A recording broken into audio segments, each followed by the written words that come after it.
안녕하십니까. 통박사 조병호입니다. 수학 정석이라는 말 들어보셨지 않습니까? 수학의 정석이 있다면 어떻게 정치 정석도 있겠습니까? 네, 있습니다. 정치에도 정석이 있습니다. 세상에 많은 나라들이 정치를 하지 않습니까? 그런데 사실 정치란 수단과 방법을 가리지 아니하고 권력을 잡는 것이다 라고 쉽게들 생각들을 하는데요. 그렇지 않죠. 수학 이상으로 사실 정치 정석이 있어야 되는 것이죠. 그렇다면 그 정석은 어디에서 배울 수 있을까? 세상에 많은 역사 교과서를 통해서 배울 수 있겠지만 정말 정치 정석은 경전인 성경을 통해서 배울 수 있다는 것이죠. 그것이 가장 월등하고 가장 믿을 수 있는 정석이다라고 볼 수 있겠죠. 우리는 오늘 이 고대 정치의 길라잡이, 그것도 천년의 길라잡이를 한 이 다윗의 정치를 통해서, 즉 다윗의 제사장 나라 정치란 무엇인가를 통해서 정치의 정석에 대해서 한번 살펴볼 것입니다. 바로 이 정치 정석, 제사장 나라 정치의 기준이 이후에 하나님께서 아수르, 바벨론, 페르시아, 헬라, 로마 제국을 성경 안에 넣어놓고 그들을 변동시키는 가운데 하나님께서 메시지를 주시는 그 주춧돌이요 기준이라고 볼 수 있기 때문에 오늘 다윗의 이 고대 정치 형태의 이야기는 사실 성경과 5대 제국 이야기 가운데 가장 중요한 백미 부분에 해당된다라고 말씀드릴 수 있습니다. 먼저 다윗이 5가지 정도를 가지고 그의 정치적 삶을 40년 동안 살았다라고 볼 수 있는데요. 첫째는 국민 통합이고, 둘째는 정치 의제이며, 셋째는 법치의 범위입니다. 넷째는 쿠데타 대응이며, 다섯째는 정치적 유언입니다. 이 5가지를 기본으로 제사장 나라의 정치적 정석을 다윗이 놓았고, 바로 이 일로 말미암아 다윗의 길이라는 말이 다윗 이후에 끊임없이 성경에 진행되는 이유가 바로 여기에 있다라고 생각하시면 되겠습니다. 먼저 다윗이 나이 30에 접어들어서 왕이 되는데요. 그 30대에 2번에 걸쳐서 국민 통합을 이루어내는 것이죠. 그런데 이 2가지 사건은 공교롭게도 다윗이 우는 사건, 더 나아가서 울면서 노래를 지은 이야기와 연결되어 있다라는 것입니다. 먼저 다윗이 나이 30에 유다 지파의 왕이 됩니다. 그런데 유다 지파의 왕이 되는 직접적인 계기는 사울 왕과 요나단이 블레셋과 길보아 전투에서 그 2사람이 한꺼번에 전사한다는 것이죠. 이것은 이스라엘 나라에 굉장히 큰 충격이었고, 이 충격이 어느 정도였느냐 하면 바로 사울 정권에서 2인자 역할을 하고 있던 아브넬이라는 사람이 사울의 살아남은 아들 이스보셋을 데리고 기브아에서 좀 더 블레셋과 거리가 먼 북쪽으로 옮겨 마하나임에서 11지파를 묶어서 북이스라엘 나라를 다시 꾸렸다는 것입니다. 이때 전체 지도를 놓고 보시면 아시겠습니다만 유다는 블레셋과 좀 더 가까운 남쪽인데요. 바로 그 유다 지파만 따로 떼지는 거죠. 이때 이 유다 지파에서 다윗을 왕으로 옹립하게 되는데 그때 다윗의 나이가 30이었다고 봐야 됩니다. 이렇게 이제 드디어 한 지파의 왕이 된 다윗이 요나단과 사울 왕의 죽음에 대해서 굉장히 슬퍼하며 노래를 짓습니다. 그 노랫말의 내용인 즉슨 우리의 국민적 영웅 사울 왕과 요나단이 죽었다. 이 아프고 슬픈 이야기를 다른 나라 사람들이 몰랐으면 좋겠다. 참으로 그들은 우리에게 많은 이익을 가져다 준 아주 소중한 사람이었다 하면서 굉장히 슬퍼하는 노래를 만들어서, 문제는 이 노래를 자신이 왕이 된 유다 지파에게 가르쳤다는 것이죠. 사실 이제 이 유다 지파는 지난 사울 정권 기간 내내 가장 공포 정치의 희생양이었습니다. 다윗 때문이기도 하지요. 따라서 다윗이 이제 유다 지파의 왕이 되었다면 이 유다 지파 사람들에게 오히려 지난날 사울의 공포 정치로 인한 피해 의식을 좀 더 부각시켜서 유다 지파를 똘똘 뭉치게 할 수 있는 그런 계기가 오히려 돼야 되는 거 아니겠습니까?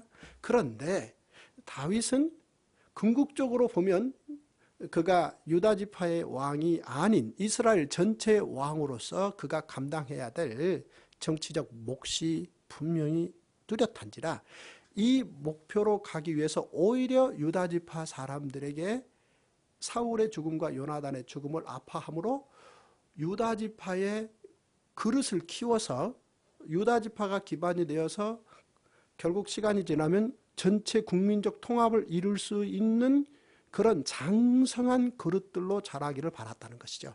그렇게 7년 반의 세월이 다 지나갈 무렵 북이스라엘에서 아브넬이라는 사람이 나름대로 정치적인 판단을 최종적으로 내리게 됩니다. 그의 생각에는 이스보셋이 이 국가를 이끌기에는 한계가 있다는 것이죠. 실질적으로 모든 실제 권력이 자신의 손에 있기도 하고요. 따라서 이 아브넬이라는 사람은 다윗에게 연락을 보냅니다. 만나서 중요한 정치 협상을 하자는 것이죠. 그 핵심은 다윗이 왕이 되고 자신은 2인자가 되므로 남북의 이 분열을 딛고 새로운 나라를 시작하자. 이런 메시지를 가지고 다윗을 만나러 오게 되는 것이죠. 다윗은 사실 지난 시간 내내 기다린 보람이 있는 것이죠. 다윗은 결국 아브넬이 가져온 이 정치적 의제를 잘 합의하고 이제 형식적 절차를 통해서 향후 이 국가적 축제를 만들어갈 소망을 가지고 있었던 것입니다. 그런데 이 아브넬이 이 중요한 합의를 다윗과 이루고 돌아가는 길에 그만 다윗의 오랜 측근이었던 남유다의 2인자 요압이 이 아브넬을 암살했다는 것입니다. 여기에는 두 가지 이유가 있습니다. 공적인 이유는 자신이 2인자에서 아브넬 다음에 3인자로 밀린다라는 측면이 하나 있겠고요. 또 하나는 사적인 이유인데요. 요압의 동생 아사헬이 예전에 이 국지적인 남북전쟁이 진행되는 도중에 아브넬과 싸우다가 아브넬에게 져서 죽은 적이 있습니다. 이 부분에 대한 사적 감정이 개입되어 있는 거죠. 이렇게 아브넬이 죽게 되자 이것은 이제 다윗 인생 전체에 걸쳐서 가장 큰 위기 가운데 하나가 되는 것이죠. 다윗이 40년 왕 노릇하면서 큰 위기를 꼽으라면 두 번 정도가 있는데요. 첫 번째 위기는 이 아브넬이 요압에게 암살당함으로 다윗에게 커진 정치적 위기이고, 두 번째는 이후에 살피겠습니다마는 압살롬의 쿠데타로 말미암아 위기에 처해진 사건이라고 볼 수 있겠습니다. 먼저 이 아브넬이 죽은 이 사건은 결국 다윗이 그동안 7년 반 동안 한민족 한 국가를 통해서 진정한 제사장 나라의 정치를 가지고 하나님께 영광을 돌리겠다는 그의 그 오랜 소망이 한순간에 물거품이 되어버릴 만큼의 큰 위기였다라는 사실이죠. 왜냐하면 적어도 11지파인 북이스라엘 전체에서 다윗에 대해서 근본적인 신뢰를 할 수 없게 되었다는 것이죠. 왜냐하면 아브넬이 다윗에게 협상하러 갔는데 측근을 통해서 암살했다. 어떤 이유로 이런 다윗을 앞으로 믿을 수 있겠습니까? 정치 지도자에게 가장 중요한 근본 신뢰가 바닥나버린 것이죠. 뿐만 아니라 유다 지파까지도 다윗의 이 행동에 대해서 의심스러운 눈초리를 보내고 있을 수밖에 없었다는 것입니다. 자, 이 문제를 어떻게 극복해야 되는 것입니까? 이때 다윗은 아브넬의 죽음에 대해서 또 울기 시작합니다. 하루 종일 음식을 입에 대지 않은 채 울고 또 웁니다. 그때 주변 측근들이 지켜봅니다. 정말 저 사람이 우는가 아니면 우는 흉내를 내는 것인가. 그런데 살펴보니까 정말 울고 있단 말이죠. 그리고 노래를 지어서 부릅니다. 아브넬의 죽음에 대해서. 개인적으로도 슬퍼하지만 이것이 향후 국가적으로 가져올 큰 축복의 장애가 되었다라는 측면에 대해서 많이 아파하는 울음을 울게 되는 것이죠. 이 사건은 좀 더 이제 주변 사람들에게 면밀히 관찰되어지면서 주변 사람들이 드디어 아브넬의 죽음이 다윗과 요압의 합작품이 아니고 요압의 단독 범행이라는 사실, 진실이죠. 그게 사건의 진실인데 그 사건의 진실을 발견하게 되는 것이죠. 따라서 다윗은 아브넬의 죽음을 충분히 슬퍼하고 울므로 말미암아 사건의 진실을 드러내서 온 국민들에게 알리게 되는 것이죠. 우리가 흔히 이 정치는 이 권모 술수를 배제하지 않는다. 그런 모든 기술들이 동원되어서 권력을 만들고 권력을 유지한다라는 일반적 생각을 가지고 있을 수 있지 않습니까? 그런데 이 다윗은 여기에서 울어서 진실을 밝혀내는, 그래서 그 진실을 통해서 북쪽의 11지파와 남유다 모든 사람들에게 오히려 국민적 통합을 그 진실의 힘으로 이끌어냈다라는 사실을 보여주고 있다는 것이죠. 이 일로 말미암아 다윗의 진실이 온 국민에게 통하게 되고 드디어 이제 북쪽의 11지파의 최고 지도자들인 장로들, 각 지파의 대표들이 다윗에게 와서 12지파가 합의하에 다윗을 기름 붓는 거죠. 그래서 다윗은 보면은 그의 청소년 나이 때는 사무엘이 와서 기름을 붓고요. 이후 그의 나이 30에는 유다 지파에서 기름을 붓고 그 다음 이제 그의 나이 37에는 이스라엘 전체 12지파가 국민적 합의하에 다윗을 이스라엘 나라의 왕으로 드디어 합의 추대하는 형식을 띠게 되므로 그는 본격적으로 33년 동안 국가 정치를 이끌 수 있는 최고의 지도자로서 위와 그리고 아래 백성들로부터 지지 기반 위에 시작된다. 이렇게 볼 수 있겠습니다.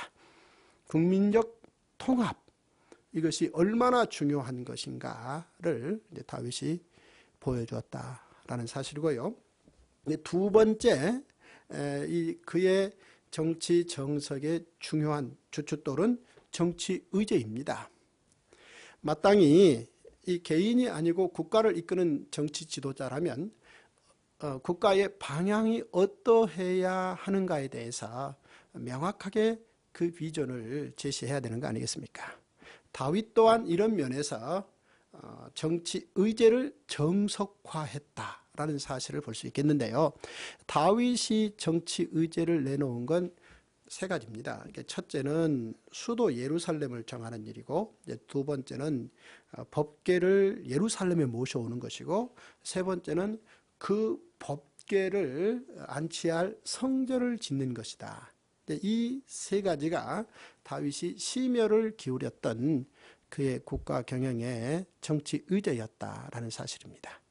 다윗은 37 나이에 12지파에 합의된 왕이 된 상황에서 그의 첫 번째 정치 의제, 국가 경영의 타겟을 새로운 거점, 새로운 수도를 정함으로 말미암아 새롭게 시작해야 되는, 즉 유다지파 중심이나 베냐민지파 중심이 아닌 12지파가 레위지파 중심으로 함께 갈 수 있는 새로운 국민 정치 시대를 열어야 된다. 그럴 만한 획기적인 거점이 필요하다라고 판단하고 그곳을 예루살렘으로 지목한 것이지요. 따라서 다윗은 자신의 오랜 그 핵심 측근들이었던 600여 명을 데리고 그 예루살렘을 점령하러 갑니다. 여호수아도 점령하지 못했고 지난 400년 동안 점령하지 못했던 그 예루살렘 성을 다윗이 점령하러 온다는 소식을 여부수족들이 듣고 그 소식을 비웃습니다. 두 가지로 비웃는데요. 첫째, 눈이 안 보이시는 분들로 보초를 세우고 다리가 불편하신 분들로 파수꾼을 세워라 아무리 천하의 싸움꾼 다윗이라 할지라도 이 난공불락 요새 예루살렘을 뚫을 수는 없다라는 게 그들의 자신감이었습니다. 그런데 다윗이 600여 명을 데리고 가서 그들에게 명령하기를 그곳이 아무리 난공불락 요새라 할지라도 사람이 산다면 사람들은 식수가 필요하고 하수구가 필요하지 않겠느냐 해서 수구를 공격하면 어떻겠느냐라는 아이디어를 내게 되고 한 병사가 수구 안에 들어가서 예루살렘 성문을 열므로 말미암아 그 치열한 공성전을 피하고 오히려 예루살렘에 급소를 쳐서 이 사자의 급소를 치고 골리앗의 급소를 쳤던 다윗은 또한 예루살렘이라는 이 큰 성의 급소를 쳐서 예루살렘을 점령함으로 말미암아 이제 이 예루살렘은 다윗 성이 되는 것이죠. 따라서 전국에 흩어져 있던 많은 유능한 인재들을 예루살렘으로 불러 모으게 되고 그곳에서 새로운 국가 형태의 정치를 시작한다라고 봐야 됩니다. 이렇게 예루살렘을 확보한 다윗은 두 번째로 국가 프로젝트로 법궤를 예루살렘에 모셔와야 되겠다라는 계획을 세우게 되는 것이죠. 이 법궤는 모세 때 제사장 나라의 상징적인 근간으로 만들어진 하나님이 주신 선물입니다. 이 법궤의 특징은 이 법궤 안에 하나님이 주신 10가지 계명이 돌판에 새겨져 들어있다는 것과 함께 이 법궤가 머무는 곳이 곧 여호와의 이름을 두려고 택한 곳이라는 그 민족의 중심성이 그 법궤와 함께 맞물린다라는 중요한 특징을 가지고 있는 것이죠. 따라서 다윗은 이 법궤를 예루살렘에 모셔옴으로 말미암아 예루살렘이 단지 자신의 국가 통치의 정치 행정의 명령이 내려지는 곳에 머물지 않고 그 예루살렘이 여호와의 율법이 세워지는 곳, 율법이 시작되는 곳, 율법으로 온 국민과 나누는 곳, 이런 곳으로 예루살렘이 쓰여지는 소망을 가지고 법궤를 모셔올 계획을 세운 것입니다.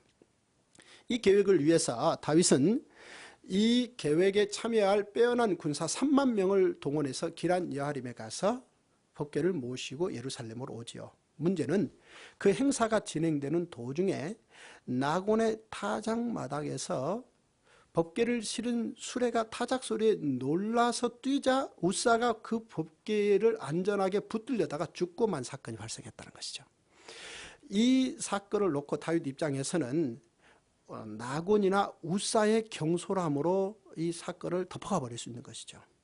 그런데 다윗은 여기에서 그 거대한 행렬을 중지시키고 3만여 명의 빼어난 군사들, 행사 요원들이죠. 이들을 돌려보내고 법궤를 일단 오벳 에돔의 집에 안치시키고 예루살렘으로 돌아온다는 것이죠.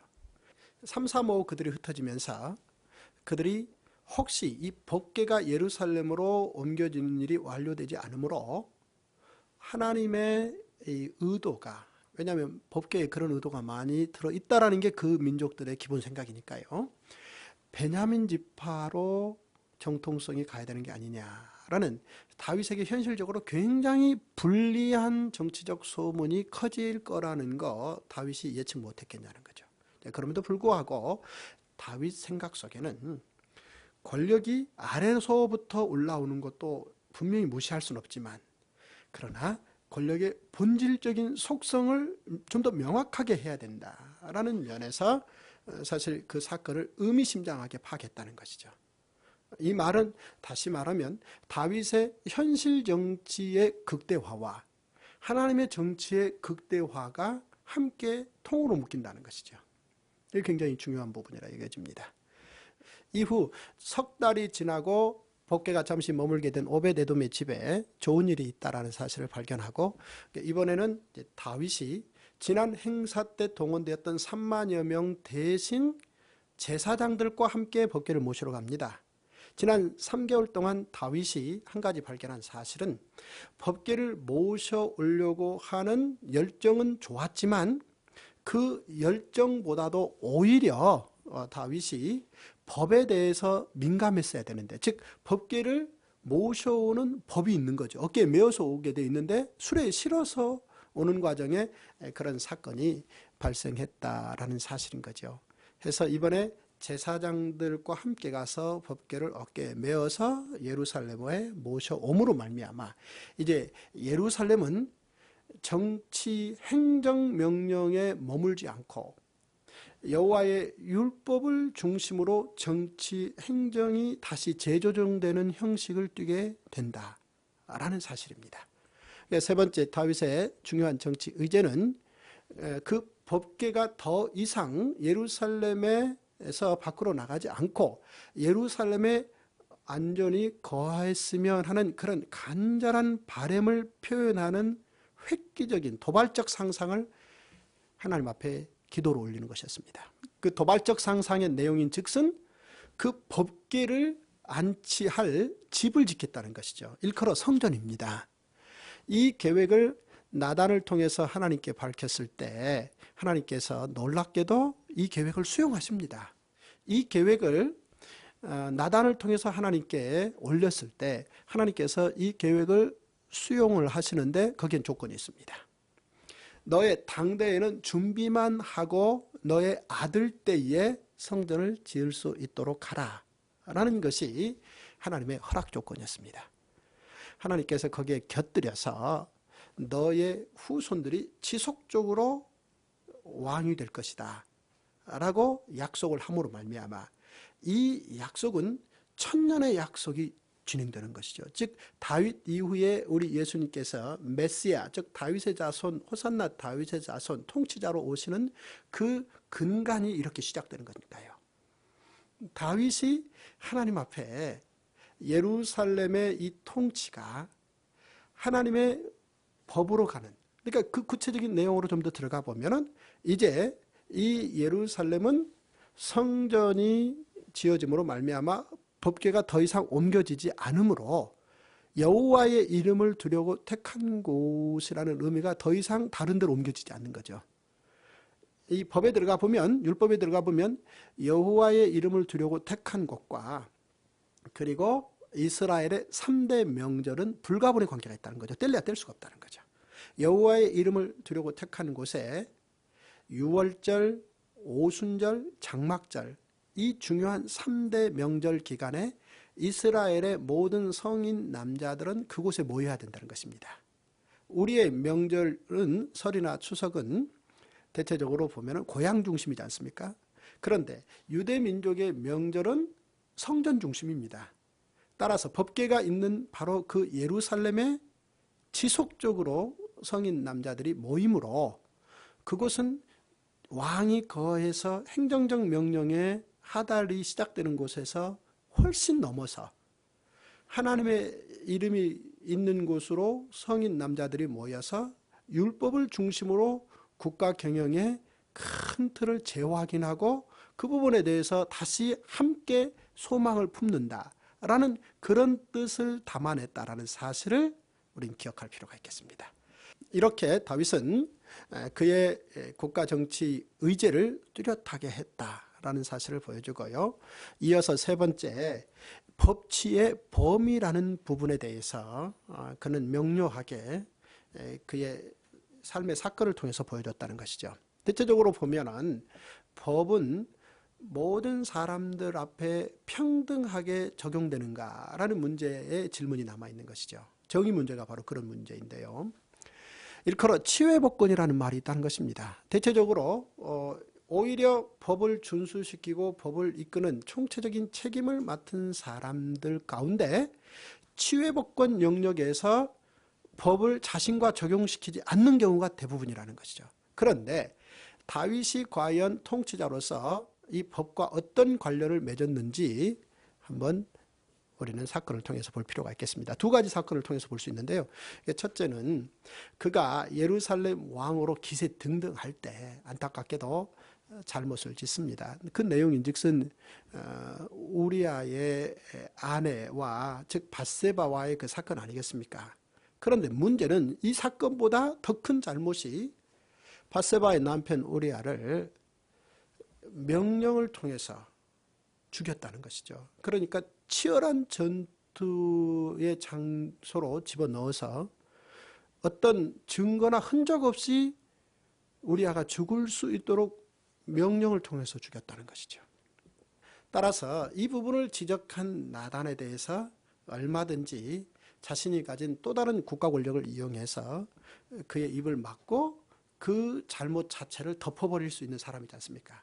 그런데 기다렸다는 듯이 나단이 다윗 자신의 잘못을 지적할 때 자신의 범죄 사실을 인정하고 자신의 정한 마음을 새롭게 해달라고, 우슬초로 정결케 해달라고, 자신이 지금까지는 남의 범죄 때문에 고통스러웠지만 이제 자신이 잘못으로 말미암아 자신은 아무 할 말이 없는 사람이라고, 이번 기회에 용서해주면 범죄자들에게 오히려 그런 부분들을 가르치는 입장에 처하겠노라고 간절히 기도하는 모습, 즉 하나님의 율법에 대해서 자신을 취해 법권지대로 놓는 것이 아니라 정확하게 그 법규정 범위 안에 최고 통치자인 자신을 놓았다라는 것, 이 부분을 보여주고요. 이후에 보면은 다윗의 노년의 이야기입니다만은 다윗이 자신의 측근인 요압을 통해서 온 나라에 칼을 뺄 수 있는 용감한 사람에 대해서 숫자를 조사하는 인구조사 명령을 내립니다. 이 명령에 대해서 요압이 아무래도 의심스럽다는 눈초리를 보내는 것이죠.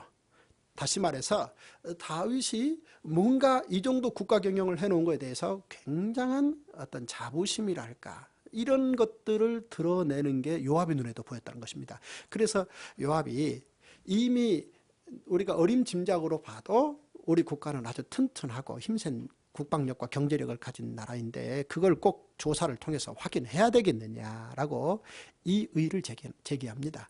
그런데도 불구하고 다윗이 밀어붙여서 9달 20일 동안 온 나라에 칼을 뺄 용감할 자의 숫자를 정확하게 조사해 봤더니 130만 명이 나왔다는 것이죠.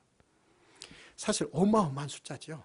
그렇긴 한데 결국은 다윗 또한 자신의 이 본래 의도가 이들을 숫자를 조사하고 이들의 이 힘을 총화시켜서 어떤 국민적 이익과 하나님의 영광을 꿈꾸는 일보다는 자신의 통치 업적에 대한 일종의 과시, 그런 면에 대한 어떤 그 성취 욕구, 이런 부분들이 개입되어서 그 사건을 진행했다는 것을 스스로 깨닫게 되죠. 이때 결국 이제 하나님께서 처벌을 하시는데요. 3일 5력을 국가적 처벌로 받습니다. 왕의 명령이 얼마만큼 개인과 국가에게 치명적인가를 보여주는 대목이기도 하고요. 이때 3일 5력을 통해서 수만 명이 죽습니다. 이 장면을 지켜본 다윗이 하나님 앞에 기도하지요. 나와 내 집을 치시라고. 언뜻 보면 한 사람이 힘없는 나라를 물려받아서 130만 명의 칼을 뺄 수 있는 사람을 확보했다. 이것은 당연히 업적이고 칭송받을 만한 일인데 이런 부분에 대해서 이 법치의 범위를 개인과 국가 단위까지 적용시켰다라는 사실을 보여주는 것이 제사장 나라의 정치 정석이었다라는 이야기고요. 이어서 쿠데타 대응을 어떻게 했는가를 통해서 정치 정석 이야기를 또 해보는 것이죠. 쿠데타, 이거는 다소 사실은 이 거친 정치 용어라고 느껴질 수 있는데요. 이 고대 정치에서 이 권력이 바뀔 수 있는 방법은 기본적으로 세 가지입니다. 최고 권력자가 늙어서 죽든지, 혹은 쿠데타가 일어나든지, 혹은 암살이 발생한다든지, 이 세 가지인데요. 다윗 또한 그의 삶의 여정 가운데 쿠데타를 경험하게 됩니다. 그것도 다름이 아니라 자기 아들이 쿠데타를 일으키는 거죠. 압살롬이라는 아들이 아주 치열하고 치밀하게 준비해서 예루살렘을 점령합니다. 다윗 입장에서 아들의 이 쿠데타를 어떻게 눈치도 못 챘고 순간 대응할 수 있는 어떤 방법도 없는지라 예루살렘을 떠나는 것으로 다음 상황을 기약할 수밖에 없는 그런 급한 상황에 처해졌다는 것이죠. 다윗이 급하게 예루살렘을 빠져나가는데 제사장 사독이 법궤를 메고 그런 다윗을 따라 나섭니다. 이때 다윗이 법궤를 메고 온 사독에게 법궤를 모시고 예루살렘으로 들어가라고 요청합니다. 두 가지 이유 때문입니다. 첫째는 이미 하나님께서 자신에게 약속하셨기 때문에 예루살렘에 성전을 지을 수 있는 기회가 미래적으로 있을 것이다. 그 급한 상황에서도 이 사실을 믿겠다는 거고요. 둘째는 혹시 이런 모든 급한 상황을 극복하는데 너가 예루살렘에 있는 도중에 중요한 나에게 보고해야 될 내용이 있으면 서둘러서 오히려 내게 알려주는 게 이 급한 상황을 이길 수 있는 길이 아니겠느냐라는 정치인의 노련함이 또 들어있는 것이죠. 이렇게 이 법궤를 예루살렘에 남겨놓고 다윗이 도망을 하는데요. 문제는 이때 시므이라는 사람이 도망하고 있는 다윗의 길목을 어떻게 알았는지 지키고 있다가 다윗을 저주한다는 것이죠. 이유가 뭡니까? 이 시므이라는 사람은 베냐민 지파 사람입니다. 이 사람은 이미 베냐민 지파의 사울 왕가가 종료되고 다윗이 왕이 되어서 오랜 시간을 보냈음에도 불구하고 그 긴 시간 동안 다윗이 왕이 되어 통치하는 것을 옳지 않다라고 생각하는 사람인 거죠. 따라서 그런 기준을 가지고 다윗이 아들에게 쿠데타를 당한 이 상황을 조롱하고 저주합니다. 다윗과 함께 도망하던 사람들이 이 저주 소리를 듣다 못해서 다윗에게 제안하기를 제가 빨리 저 나루턱을 건너가서 저 저주하는 시므이를 죽이겠습니다. 라고 다윗에게 허락을 요청하자 다윗이 자기 측근에게 이렇게 말합니다. 놔둬라. 내 속에서 난 내 자식도 권력 때문에 내게 이리 하거든 하물며 저 베냐민 사람일까 보냐. 이 쿠데타를 통해서 권력의 속성이 무엇인지를 정확하게 다윗이 알고 있다는 걸 보여주는 것이죠. 정당한 절차를 통해서 자신이 이스라엘의 왕이 되었음에도 불구하고 권력을 빼앗겠다라고 생각한 베냐민 지파의 속심정이 어떨 것인가, 권력은 어떤 것인가 라는 사실을 정확하게 알고 있다라는 것을 보여주게 되고요. 그런데 이어서 다윗이 자기 측근을 만류하면서 두 번째로 건네는 말이 의미심장한데요. 혹시 저 저주가닥에 여호와께서 내게 복을 내리실지 어떻게 하느냐라고 말을 하게 되는 것이죠. 이 시므이를 통해서 적어도 다윗 입장에서는 베냐민 지파에 적지 않은 사람들이 세력을 형성해서 자신에게 반대하고 있다는 사실을 발견하게 된 것이죠. 따라서 이후 자신이 압살롬의 이 쿠데타를 잘 대응해서 다시 예루살렘으로 복귀한다면 저 시므이와 함께 있는 세력들, 향후 놓고 보니까 1000명이나 됐다는 사실을 발견하게 되는데요. 그들을 끌어안아서 양성화시킴으로 체제 안정을 기할 수 있는 계기가 주어질 것이다 라고 다윗이 판단을 했기에 혹시 저 저주가닥에 여호와께서 내게 복을 내리실지 어떻게 하느냐, 이런 생각을 했다라는 것을 알 수 있는 것이죠.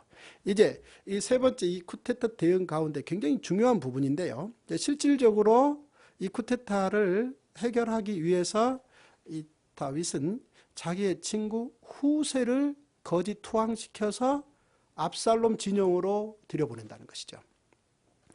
사실 다윗이 너무 놀랐는데요. 그 이유 중에 하나는 아들이 쿠데타를 했다는 것보다 더 놀란 것은 그 아들 압살롬의 쿠데타 진영의 핵심 브레인이 아히도벨이라는 사실인 것이죠. 다윗이 얼마나 많이 놀랐는지 사실 아히도벨이 그 진영에 있다는 얘기를 듣는 순간 오히려 하나님 앞에 아히도벨의 모략을 어리석게 해달라고 기도할 정도였습니다. 그만큼 다윗은 아히도벨을 아는 것이죠.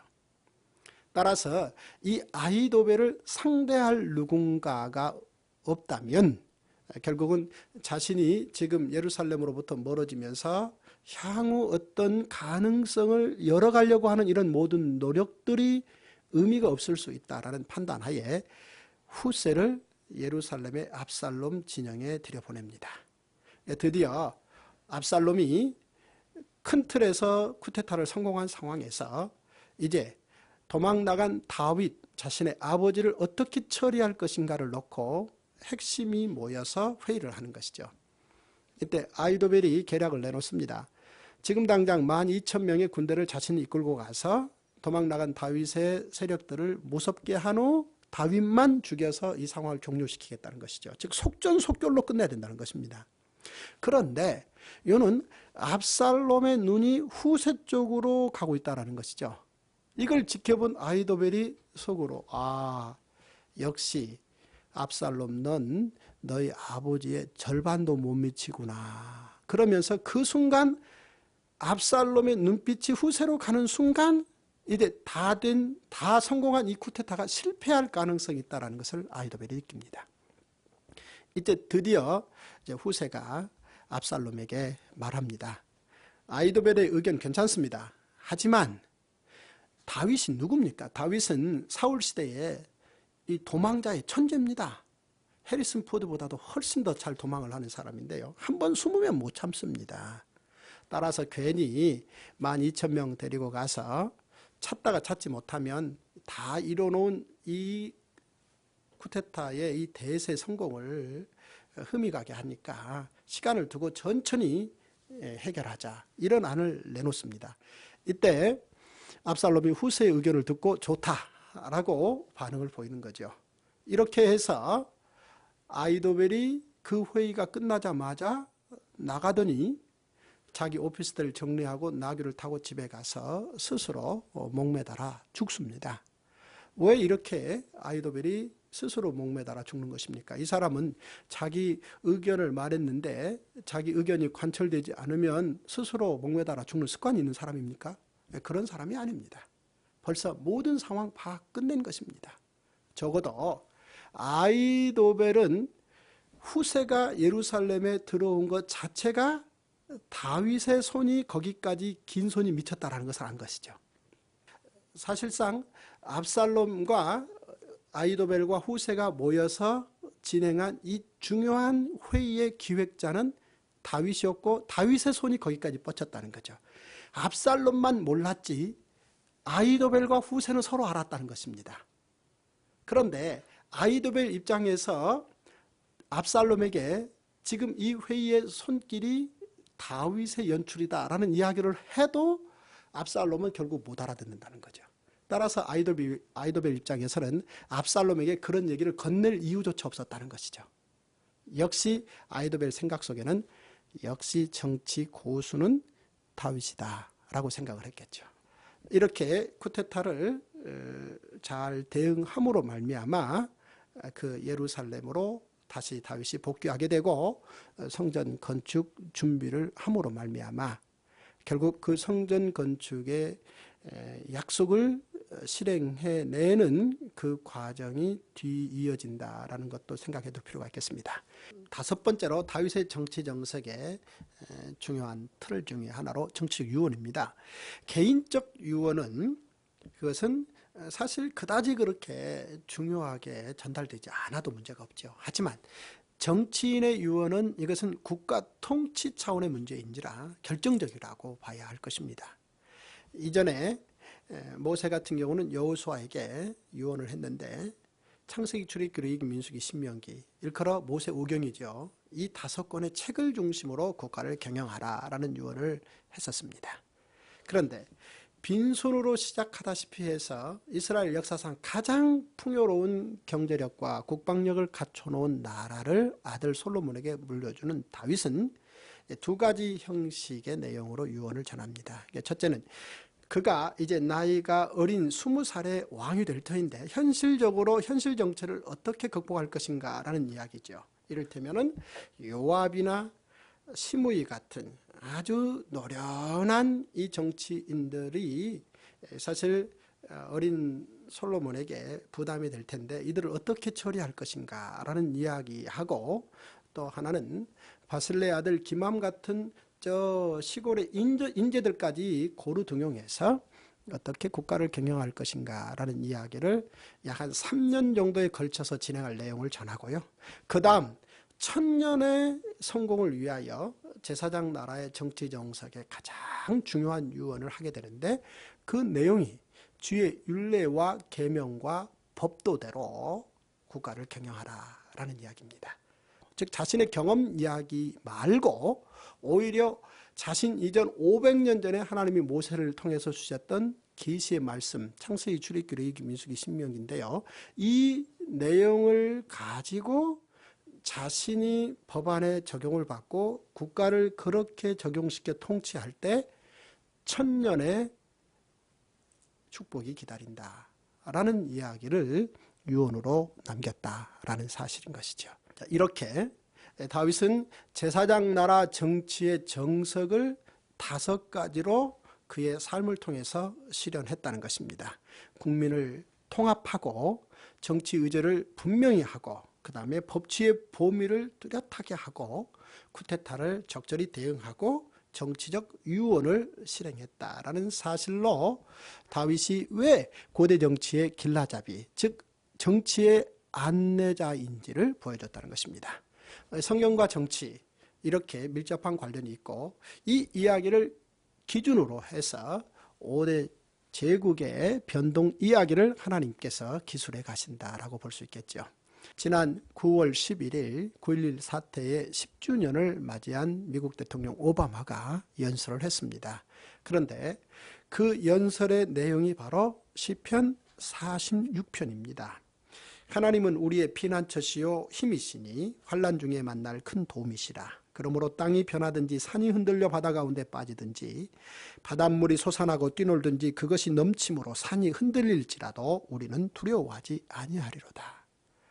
사실 오바마가 연설문을 작성할 능력이 충분히 있는 사람이고 또 얼마든지 도와줄 사람들이 많지 않습니까? 그럼에도 불구하고 그 중요한 그 민족의 가장 아픈 역사를 기념하는 그 기념식에서 바로 이 성경의 말씀으로 가장 정치적이며 그 이상의 깊은 메시지를 전했다라는 사실, 이것이 21세기의 정치와 성경 이야기일 수 있다는 사실도 우리가 기억해둘 필요가 있겠습니다. 저는 오늘 여기까지 준비했습니다. 다음 시간에는 솔로몬 성전과 5대 제국에 관해서 살펴보겠습니다. 감사합니다.